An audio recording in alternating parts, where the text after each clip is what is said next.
Hi hello నమస్తే నేను మీ ప్రియాని ప్రియా సూర్య ఛానల్కి స్వాగతం. ఇవాళ కనుమ పండుగ. ముందుగా ప్రియా సూర్య వ్యూవర్స్ అందరికీ కూడా కనుమ పండుగ శుభాకాంక్షలు. ఇవాళ రథం ముగ్గు వేస్తారు. మా వీధి మొత్తం రథం ముగ్గులతో కలకలకలలాడిపోయింది. శాంతి వేస్తుంటే నేను ఊరికే హెల్ప్ చేస్తున్నాను. మా రథం ముగ్గు నచ్చిందా మీ అందరికీ? సో ఇవాళైతే మా నెల్లూరులో మా ఏరియాలో చాలా బాగా గ్రాండ్గా చేస్తారు కనుమ పండుగ. పక్కన తిరునాళ్ళు జరుగుతుంది, పారువేట జరుగుతుంది. ఇవన్నీ కూడా నేను షూట్ చేశాను.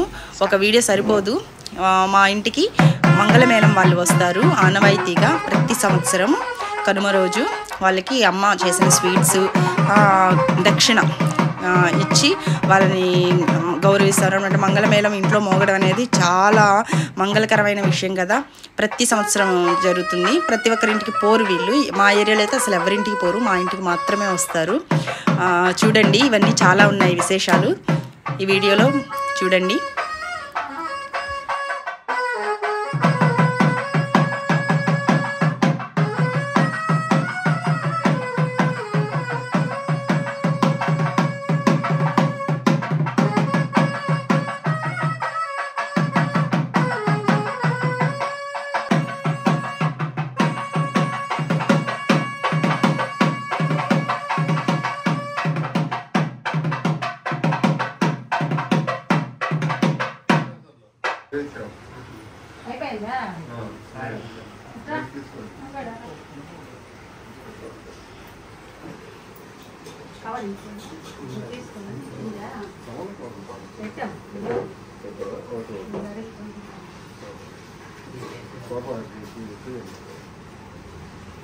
తీసుకోండి.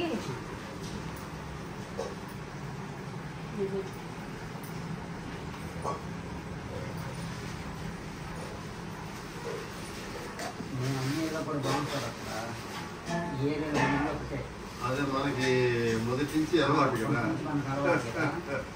అదే మా పాప కూడా చెప్తుంది వీడియోలో అప్లోడ్ చేయాలా, ఆమెకి యూట్యూబర్ అన్నమాట. ఇది కనుమ పండుగ కదండి. కనుమ పండుగ రోజు లాస్ట్ రోజు కాబట్టి ముగ్గులు పోటీలు పెట్టారు. చాలామంది అంటే మా ఏరియాలో పెట్టారు. చాలామంది లేడీస్ పార్టిసిపేట్ చేశారు. చూడండి, బామ్మగారు పెద్ద ఆవిడ కూడా పాల్గొని వంగి మరీ వేస్తున్నారు. ఇది మన కల్చర్ అండి, మన సాంప్రదాయం. ఇవి పోకుండా కాపాడుతున్నారు. నిజంగా ఇవి సిటీస్లో కనిపించవు. ఊరికి వస్తేనే పండగ అంటే ఇది అని చెప్పి కనపడుతుంది. ఎంత బాగా ఆర్ట్స్ చూడండి, ఎంత బాగా వేశారో. నాకైతే భలే నచ్చింది. అమ్మని గెస్ట్గా పిలిచారు. అమ్మ వచ్చి వెళ్ళలేకపోయింది, బిజీగా ఉండి. కానీ ప్రైజ్ మనీ డొనేట్ చేశారు. చాలా చాలా బాగా అనిపించింది. ఆ తర్వాత మేము గోశాలకు వెళ్ళాము. అక్కడి నుంచి గోవులతో కాసేపు స్పెండ్ చేసాము. ఇవాళ కనుమ పండుగ అంటే పశువుల పండుగ కాబట్టి మనము గోశాలకు వెళ్ళి మేము ప్రతిసారి అలానే చేస్తాము. వాటితో కాసేపు స్పెండ్ చేసాము. మనము గోవుని ఒక శ్లోకంతో తలుచుకుందాము. నమో గోభ్యః శ్రీమతిభ్యః సౌరాభిభ్యవచ నమో బ్రాహ్మణోతాభ్యశ్చ పవిత్రాభ్యో నమో నమః. గావో మే హృదయం నిత్యం గావం మధ్యే వసామ్యహం. సర్వదేవమయే దేవి సర్వదేవైరలంకృతే మాతర్మమాభిలిషితం సఫలం కురువందిని అని గోమాతకు నమస్కరించవలెను. ఇది ప్రతిరోజు చదువుకుంటాను నేనైతే. చాలామంది చదువుకుంటారు. అంటే గోవుని దర్శనం చేసుకున్నంత ఫలం వస్తుందని ఈ సందర్భంగా నేను ఈ శ్లోకం చెప్పాను. ఇప్పుడు అమ్మ తినిపించే ఆవు పేరు శివుడు అనమాట. నేను అక్కడ తినిపించే ఆవు పేరు గాయత్రి. వీటికి పేర్లు ఉన్నాయి. ఎంత బాగా రెస్పాండ్ అవుతున్నాయో తెలుసా. పేర్లు పెట్టి పిలిస్తే షురభి, ఆ తర్వాత వచ్చి కామాక్షి. ఆవు పేరు బసవ. అది ఈ గాయత్రి బేబీ అనమాట, బసవ. ఎంత ప్లెజెంట్గా అనిపించిందంటే మేము గోశాల నుంచి ఇంటికి వచ్చిన తర్వాత కూడా ఆ ఫీల్ పోలేదండి. అంత బాగా అనిపించింది. భలే ఉన్నాయి అసలు నిజంగా. అక్కడ ఒక ఆయన కనిపిస్తారు. ఆయన పేరు కిరణ్ గారు. వాళ్ళ అమ్మగారు ఇద్దరు కలిసి గోశాల వాళ్ళదే అది. వాళ్ళు ఎంత అదృష్టవంతులో అనిపించింది నిజంగా నాకు. ఆ బుజ్జిది ఉంది కదా బసవ, అది ఇప్పుడే పాలు తాగిందట. అందుకని దానికి ఎక్కువ ఆకలి వేయట్లేదు పాపం. మా పిల్లలు కూడా భలే ఎంజాయ్ చేశారు. మా పాప అయితే ఎంత బాగున్నాయి వచ్చిన తర్వాత. ఇప్పుడు అమ్మ తినిపిస్తుంది కదా, ఆ ఆవు పేరు సురభి. మేము ఫ్యామిలీ మొత్తం వెళ్తామండి. ప్రతిసారి వెళ్తాము. వెళ్ళి అందరం కలిసి తినిపిస్తాము. ఈ కల్చర్ నాకు మా తాతగారి నుంచి వచ్చింది.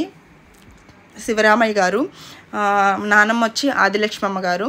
వీళ్ళు మా తాతగారు సర్వే ఇన్స్పెక్టర్ గారు రిటైర్డ్ అయ్యారు.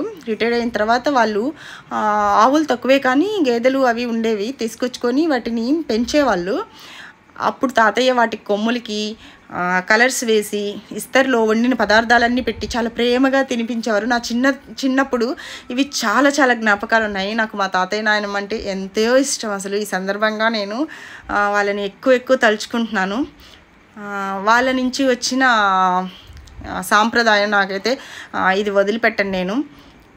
చాలా మంచిది కదా. గోవులు సకల దేవతలు కొలువై ఉంటారు కాబట్టి మనము గోవుని దర్శనం చేయడం అనేది ఒక పుణ్యప్రదమైన విషయం అన్నమాట. ఆ అమ్మ తినిపించే గోవు వచ్చి సూడితో ఉంది, అంటే కడుపుతో ఉంది, బేబీ ఉంది. అందుకని అదేమీ పెద్ద తినట్లేదు, ఎక్కువ బెల్లం ఇష్టంగా తింటున్నాయండి. ఇప్పుడు మేము గడ్డి తీసుకెళ్ళాము, క్యారెట్ తీసుకెళ్ళాము, టమోటా తీసుకెళ్ళాము, తోటకూర బెల్లం కలిపి తినిపించాము. ఇలా ఒక్కొక్క అదే పదార్థానికి తినిపించిన దానికి ఒక్కొక్క విశేషం అయితే ఉంది. మా తమ్ముడైతే వాళ్ళ ఇంట్లో అంటే పుట్టినరోజులు, పెళ్లి రోజులు అలాంటివి వస్తాయి కదా, వాడి పుట్టినరోజు కానీ వాళ్ళ పాప పుట్టినరోజు కానీ ఎవరి పుట్టినరోజైనా ముందు రోజు నవధాన్యాలు తీసుకొచ్చి నానపెట్టి బెల్లం కలిపి ఆవులకి తినిపిస్తాడండి. ఎంత మంచి విషయమో. నిజంగా అభివృద్ధి కూడా అలానే ఉంటుంది. వాళ్ళు అలానే ఉన్నారు మంచిగా. నాకు ప్రతిసారి గుర్తుండదు, మర్చిపోతుంటాను. ఈసారి గుర్తుగా చెయ్యాలి.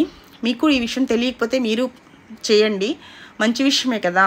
మనము తెలియని విషయం తెలుసుకొని పాటించడం అనేది ఈసారి మస్ట్గా మర్చిపోకుండా చేయాలి నేను ఆ విషయము. నేను ఎప్పుడైనా గారెలు కూడా తీసుకెళ్తానండి పెట్టడానికి. ఈసారి గారెలు తీసుకురాలేదు కానీ పెడుతుంటాను. మన ఇష్టం, మనం ఏమైనా పెట్టచ్చు.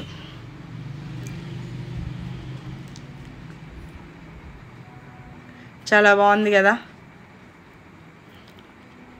మీరు కనుమ పండుగ ఇలానే చేసుకుంటారా? ఇంకా ఉన్నాయండి.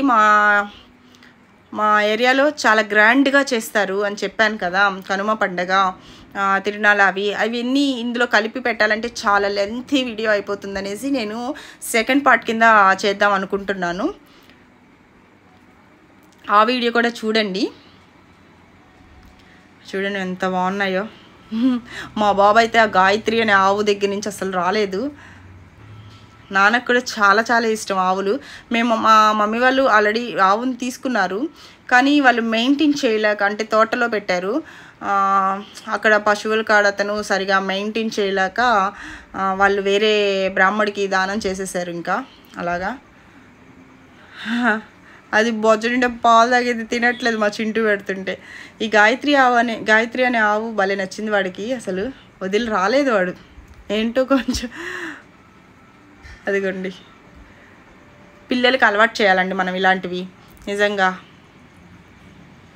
నాటు ఆవులండి, నాటు ఆవులు అయితేనే శ్రేష్టం. అలా గంగుడోలు అంటాం కదా కింద ఉండేది, దానికి చాలా జిలగా ఉంటుందట. అలా అంటే వాటికి చాలా హాయిగా ఉంటుందట నిజంగా.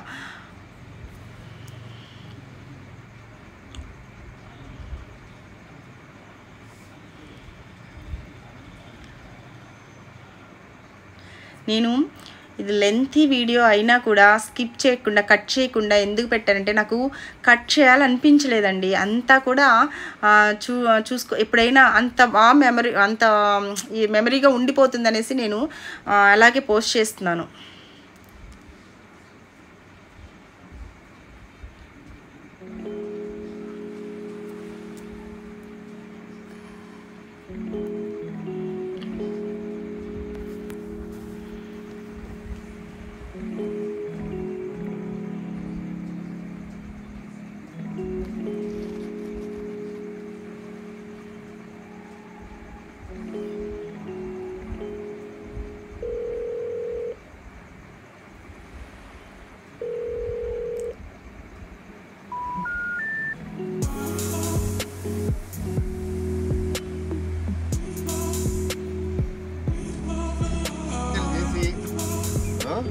ఆయన లాయర్ ప్రాక్టీస్ కూడా పక్కన పెట్టేసి ఈ గోసేవతలోనే తన జీవితాన్ని గడపాలని చెప్పేసి గోసేవలోనే ఉంటారు. కాబట్టి తన వ్యక్తిగత కెరియర్ కూడా పక్కన పెట్టేసి ఆయన గోసేవ చేస్తున్నాడంటే ఎంత పుణ్యాత్ముడు అనుకోవాలి అర్థం కాదు. అంత చదువు చదివి, అంత పెద్ద చదువు చదివి కూడా ఈ గోసేవ చేస్తున్నాడంటే ఏమనుకున్నా వాళ్ళ అమ్మగారు పర్లేదు, ఆమె కూడా గోసేవలోనే పాల్గొంటూ ఉంటుంది. అవును. మా చింటూ నీకు గాయత్రి నచ్చిందా? పిలు గాయత్రి అను. అయ్యో